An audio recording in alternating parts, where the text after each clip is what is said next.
الحمد لله رب العالمين الرحمن الرحيم مالك يوم الدين والصلاة والسلام على سيد الأنبياء والمرسلين والصلاة والسلام على خاتم النبيين والصلاة والسلام على أشرف الأنبياء والمرسلين أما بعد أعوذ بالله من الشيطان الرجيم بسم الله الرحمن الرحيم قل إن كنتم تحبون الله فاتبعوني يحببكم الله وقال في موضع آخر اليوم أكملت لكم دينكم وأتممت عليكم نعمتي ورضيت لكم الإسلام دينا وقال النبي صلى الله عليه وسلم من تشبه بقوم فهو منه أو كما قال صلى الله عليه وسلم ہر ابتدا سے پہلے ہر انتہا کے بعد ہر ابتدا سے پہلے ہر انتہا کے بعد ذات نبی بلند ہے ذات خدا کے بعد ہر ابتدا سے پہلے ہر انتہا کے بعد ذات نبی بلند ہے ذات خدا کے بعد اور دنیا میں احترام کے لائق ہیں جتنے لوگ دنیا میں احترام کے لائق ہیں جتنے لوگ میں سب کو مانتا ہوں مگر مصطفیٰ کے بعد اسی کو شاعر مشرق علامہ اقبال نے کہا قوت عشق سے ہر پست کو بالا کر دے قوت عشق سے ہر پست کو بالا کر دے قہر میں اس میں محمد سے اجالا کر دے معزز مکرم حاضرین منبر رسول پر رونق افروز حضرات علماء کرام و اساتذہ اعظام میں نے اب حضرات کے سامنے قرآن المقدس کی ایک آیت کریمہ تلاوت کی تو دوسری طرف آقا نامدار تاجدار مدینہ احمد مجتبی کالی کملی والے محمد الرسول اللہ صلی اللہ علیہ وسلم کے فرامین میں سے ایک فرمان مبارک تلاوت کیا اللہ رب العزت سے دعا ہے کہ اللہ رب العزت آج مجھ کو یعنی اس دانشی کو اس منبر رسول پر بیٹھ کر کچھ دیر حق و سچ کہنے کی توفیق عطا فرمائے اور آپ سب حضرات کو اس پر عمل پیرا ہونے کی بھی توفیق عطا فرمائے میرے دوستو آج ربیع الاول کی 8 تاریخ ہے وہ مہینہ جس مہینے کے اندر ہم سب کے آقا آقائے دو جہاں سرکار دو عالم رحمت عالم صلی اللہ علیہ وسلم کی ولادت بسعادت بھی ہے تو دوسری طرف آقائے نامدار تاجدار مدینہ احمد مجتبی کالی کملی والے محمد الرسول اللہ صلی اللہ علیہ وسلم کی وفات بھی ہے ویسے تو اس مہینے کے بہت سارے بے شمار فضائل ہیں لیکن مجھے آپ حضرات کے سامنے صرف انہی 2 چیزوں کو بیان کرنا ہے جب میرا نبی اس دنیا کے اوپر تشریف نہیں لایا تھا تو اس دنیا کا کیا ماحول تھا اس دنیا کے اندر انسان تو بسا کرتے تھے لیکن ان کے اندر انسانیت نام کی کوئی چیز نہیں تھی ذرا ذرا سی بات کے اوپر قتل و غارت شروع ہو جایا کرتی تھی ذرا ذرا سی بات کے اوپر اتنی لڑائی ہوتی تھی اتنی لڑائی ہوتی تھی کہ قبیلے در قبیلے اجڑ جایا کرتے تھے ایک مرتبہ جب میرا نبی اس دھرتی کے اوپر تشریف نہیں لایا تو ایک اونٹنی ایک کھیت کے اندر چلی جاتی ہے اس کھیت کے مالک نے اس اونٹنی کے تھن کاٹ دیے اس اونٹنی کے تھن کاٹنے پر جو لڑائی کی ابتدا ہوئی ہے اتنی لڑائی ہوئی اتنی لڑائی ہوئی اتنی لڑائی ہوئی کہ 63 برس تک کا وہ لڑائی ہوتی رہی میرے دوستو اس لیے کہ انسان تو تھے ان کے اندر انسانیت نہیں تھی زندہ بچیوں کا درگور کرنا ان کا یہ کام ہو چکا تھا وہ یہ معیوب سمجھا کرتے تھے کہ ان کے گھر کے اوپر کوئی داماد بن کر آئے لیکن آنے والے نے سارا ماحول چینج کر دیا یہی معاملہ یہ ساری کی ساری چیزیں اللہ رب العزت دیکھ رہا تھا میرے اللہ کو ان بندوں کے اوپر ترس آیا چنانچہ اللہ نے یہ فیصلہ کر لیا کہ اب ان کے درمیان میں ہمارا آخری نبی آئے گا چنانچہ اللہ نے ساری دنیا کی ماؤں کے اوپر نظر ڈالنا شروع شروع کر دی. حضرت آمینہ پسند آ گئی. اللہ رب العزت نے کو حضرت آمینہ پسند آ گئی. ابھی میرا نبی اس کائنات میں، میرا نبی اس دھرتی کے اوپر تشریف نہیں لایا ہے، رحمتوں کا ظہور ہونا شروع ہو گیا. آپ کی دادی آپ کے دادا کو بلاتی ہے اور کہتی ہے کہ اس آمینہ کو دیکھو، ہے بھی بیوہ، اور اس کو دیکھو یہ عطر کون سا استعمال کرتی ہے. جس جگہ کے اوپر تھوک دیتی ہے وہ جگہ معطر ہو جاتی ہے. جس گلی سے گزر جاتی ہے وہ گلی معطر ہو جاتی ہے. جس راستے سے گزر جاتی ہے وہ راستہ معطر ہو جاتا ہے. جس جگہ بیٹھ جاتی ہے وہ جگہ معطر ہو جاتی ہے. آپ اپنی بہو کو بلائیے اور اس سے پوچھئے آخر تم کون سا عطر استعمال کرتی ہو؟ تم بیوہ ہو، کچھ تو لحاظ کرو، کچھ تو لحاظ کرو. حضرت اللہ کے پیارے نبی سرکار دو عالم رحمت عالم صلی اللہ علیہ وسلم کے دادا جان کہتے ہیں کہ آپ تو عورت ذات ہیں، چنانچہ آپ پوچھئے حضرت اللہ رب العزت کے لاڈلے نبی سرکار دو عالم رحمت عالم صلی اللہ علیہ وسلم کی دادی جان کہتی ہے کہ جب میں آمینہ کے پاس میں جاتی ہوں اور اس سے سوال کرنے کی سوچتی ہوں، جب میں آمینہ کے چہرے کو دیکھتی ہوں تو میرے اوپر ایک عجیب سا رعب بیٹھ جاتا ہے. میں سوال کرنا چاہتی ہوں، میری زبان سوال کے لیے نہیں کھلتی ہے. چنانچہ آپ اپنی بہو کو بلائیے اور اس سے سوال کیجئے کہ آخر وہ کون سا عطر استعمال کرتی ہے. چنانچہ اللہ کے پیارے نبی سرکار دو عالم رحمت عالم صلی اللہ علیہ وسلم کے دادا جان نے اپنی بہو یعنی حضرت آمینہ کو بلایا اور کہا کہ بیٹی یہ بتاؤ، مجھے تو سننے میں آیا ہے کہ جس راستے سے تم گزرتی ہو وہ راستہ معطر ہو جاتا ہے. جس جگہ سے تم گزرتی ہو وہ جگہ معطر ہو جایا کرتی ہے. جس جگہ بیٹھ جاتی ہو وہ جگہ معطر ہو جایا کرتی ہے. جس جگہ تھوک دیتی ہو وہ جگہ معطر ہو جایا کرتی ہے. آخر بتاؤ تو تم کون سا عطر استعمال کرتی ہو؟ حضرت آمینہ رو کر جواب دیتی ہے کہ ابا حضور میں کوئی خوشبو نہیں لگاتی ہوں. آج تک کا میں کسی دکاندار کے گھر کے کسی دکاندار کے وہاں نہیں گئی کہ میں عطر خریدنے جاؤں. میرا رشتہ دار نے مجھے عطر لا کے نہیں دی، میری بادیوں نے کبھی مجھے عطر لا کے نہیں دی. ابا حضور آپ عطر کی بات کرتے ہیں، آپ خوشبو کی بات کرتے ہیں، اگر میں اور کچھ بتاؤں تو آپ مجھ کو پاگل کہیں گی، آپ مجھ کو پاگل کہیں گے یا پھر دیوانی کہیں گے. حضرت آمینہ کہتی ہیں کہ جب میں رات میں سوتی ہوں تو میرے پاس میں کچھ عورتیں آتی ہیں، میرے اوپر پنکھا جلتی ہے، میں دیکھتی ہوں آسمان کے اوپر جب میں نظر کرتی ہوں تو میں دیکھتی ہوں کہ آسمان کے تارے مجھے عقیدت سے سلام پیش کر رہے ہیں، مجھے عقیدت سے سلام پیش کر رہے ہیں. جب میں راستے میں چلتی ہوں اگر میرے قدم کے اوپر کوئی پتھر آ جاتا ہے، میرے قدم کے اوپر میرے پیر کے نیچے اگر کوئی پتھر آ جاتا ہے تو وہ پتھر موم کی طرح پگھل جاتا ہے. جب میں کسی کنویں کے اوپر پانی بھرنے جاتی ہوں تو میں دیکھتی ہوں اگر پانی نیچے ہوتا ہے وہ پانی اچھل کے اوپر آ جاتا ہے. میرے ابا حضور مجھے ایسا لگتا ہے کہ یہ آنے والے مہمان کی رحمت ہے.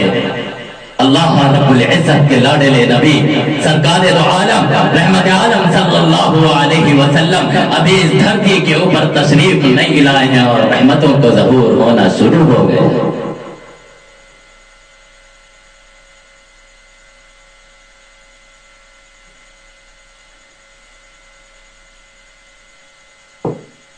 چنانچہ اللہ کے پیارے نبی سرکار دو عالم رحمت عالم صلی اللہ علیہ وسلم اس کائنات کے اندر تشریف لاتے ہیں. دنیا کا ماحول چینج کر کے رکھ دیا اللہ کے نبی نے. سیدنا صدیق اکبر رضی اللہ تعالیٰ عنہ اللہ کے پیارے نبی سرکار دو عالم رحمت عالم صلی اللہ علیہ وسلم کے قدموں میں آئے. جو ابو بکر ابھی تک کا ابو بکر ہے لیکن نبی کے قدموں میں آتا ہے تو صدیق اکبر بن جاتا ہے. حضرت عمر رضی اللہ تعالیٰ عنہ ابھی تک کا عمر ہے لیکن جب نبی کے قدموں میں آتے ہیں تو قاتل سے عادل بن جاتے ہیں. سیدنا حضرت عثمان غنی ابھی صرف عثمان ہے لیکن جب نبی کے قدموں میں آتے ہیں، جب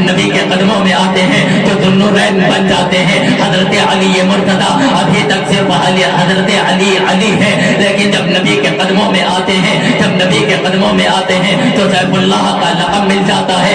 حضرت امیر معاویہ صرف معاویہ ہے، لیکن جب نبی کے قدموں میں آتے ہیں، جب نبی کے قدموں میں آتے ہیں تو کاتب وحی بن جاتا ہے. حضرت حمزہ ابھی صرف حضرت حمزہ ہے، لیکن جب نبی کے قدموں میں آتے ہیں تو شہید الشہداء کا لقب مل جاتا ہے. حضرت بلال حبشی رضی اللہ تعالیٰ عنہ کی زندگی کو اٹھا کر دیکھ لو. حضرت سیدنا بلال حبشی رضی اللہ تعالیٰ عنہ ایک ادنا سے غلام ہے، لیکن جب نبی کے قدموں کے اندر آتے ہیں، جب نبی کے قدموں کے اندر آتے ہیں تو ایک اونچا لقب مل جاتا ہے. ان کو اللہ نے رضی اللہ عنہ ورضوا عنہ کے خطاب سے مشرف کر دیا. چنانچہ دانشی کو کہنے تھے جو نبی کے قدموں میں آیا وہ مشرف ہو گیا، وہ اعلیٰ ہو گیا. میرے دوستو کیوں؟ اس لیے کہ میرے نبی سرکار دو عالم رحمت عالم صلی اللہ علیہ وسلم نے دنیا کے سامنے امن کی بات کی تھی، پیغام دیا تھا. وہ کون سا پیغام تھا؟ یہی پیغام تھا میرے دوستو، یہی پیغام تھا کہ میری سیرت کو اپنا لو، ایک اللہ کی عبادت کرنا شروع کر دو، ایک خدا کو اپنا معبود مان لو، ایک خدا کے سامنے سجدہ ریز ہو جاؤ. یہی تو دعوت دی تھی. قولوا لا الہ الا اللہ محمد الرسول اللہ. اگر تم پڑھ لو گے کامیاب کامران ہو جاؤ گے، جنت کے اندر داخلہ ہو جائے گا. اللہ تمہیں دنیا کے اندر بھی کامیاب کر دے گا، کامران کر دے گا، اور آخرت کے اندر بھی اللہ تمہیں کامیاب کامران کر دے گا. اللہ کے پیارے نبی سرکار دو عالم رحمت عالم صلی اللہ علیہ وسلم کے جو صحابہ کرام ہیں، نبی کی سیرت کو اپناتے ہیں. اللہ کے پیارے نبی کے اتنے بڑے عاشق بن جاتے ہیں. چنانچہ اللہ کے پیارے نبی سرکار دو عالم رحمت عالم صلی اللہ علیہ وسلم کی عمر مبارک 63 سال ہے جب میرا نبی اس دنیا سے پردہ کر گیا، جب میرا نبی اس دنیا سے چلا گیا. میرے نبی سرکار دو عالم رحمت عالم صلی اللہ علیہ وسلم جب اس کائنات سے جاتے ہیں، بتانے والے نے ایک صحابی کو بتایا جا کے، وہ صحابی ایک کھیت کے اندر کام کر رہا ہے، ہل جوت رہا ہے. جب اس کو یہ معلوم چلتا ہے کہ میرا نبی اس کائنات کے اندر نہیں بچا ہے، میرا نبی اس کائنات کو چھوڑ کے چلا گیا ہے، میرا نبی زمین سے اٹھ کر میرا نبی زمین سے چلا گیا ہے، میرا نبی اب ہمارے درمیان میں نہیں بچا ہے، وہ اللہ کی بارگاہ میں دعا کرتا ہے کہ مولا میری آنکھ مجھے نابینا کر دے، مولا میری زبان کو بولنے کی صلاحیت چھین لے، مولا میرے کانوں سے سننے کی صلاحیت چھین لے. کہنے والے نے سوال کر دیا کہ آخر تو یہ دعا کیوں مانگتا ہے؟ تو کیوں کہتا ہے کہ مولا مجھے نابینا کر دے؟ تو یہ کیوں کہتا ہے کہ مجھے گونگا بنا دے؟ تو یہ کیوں کہتا ہے کہ مجھے بہرا بنا دے؟ وہ صحابی رسول کا عشق دیکھو میرے دوستو، میرے صحابہ کو اپنے نبی سے کتنا عشق تھا. وہ جواب دیتے ہیں جن آنکھوں نے محمد الرسول اللہ کو دیکھا ہو، جب میرا نبی نہ بچا میں کس کو دیکھوں گا؟ جس زبان سے میں رسول اللہ کا نام لیتا تھا، جب میرا رسول ہی میرے درمیان میں نہ بچا میں کس کا نام لوں گا؟ جن آنکھوں جن کانوں سے میں اپنے نبی کی آواز کو سنتا تھا، وہ مجھ کو بلاتے تھے، مجھے بڑا پیارا لگتا تھا. جب میرے درمیان میں میرا نبی نہ بچا آخر مجھے کون بلائے گا؟ میرے دوست یہ میرے نبی کا عشق ہے. یہ صحابہ کرام کا اپنے نبی آخر الزمان صلی اللہ علیہ وسلم سے عشق ہے. اللہ رب العزت کے لاڈلے نبی سرکار دو عالم یہ عشق کیوں ہوا؟ اس لیے کہ میرے نبی نے ساری دنیا کے لوگوں کو امن کی بات بتائی تھی، ان کو بتائی تھی کہ رسول اللہ ان کو بتایا تھا کہ اللہ کون ہے، اللہ کیا ہے، اللہ کون ہوتا ہے. ان کو بتایا تھا کہ میں کون ہوں، میری سیرت کیا ہے. چنانچہ اللہ کے پیارے نبی سرکار دو عالم رحمت عالم صلی اللہ علیہ وسلم نے پوری دنیا کے اندر ایک امن کا پیغام دیا تھا. بڑے خوش نصیب ہیں وہ لوگ جن کے گھروں کے اندر آج بھی نبی کی سیرت کو اپنایا جاتا ہے. بڑے خوش نصیب ہیں وہ لوگ جو محمد الرسول اللہ صلی اللہ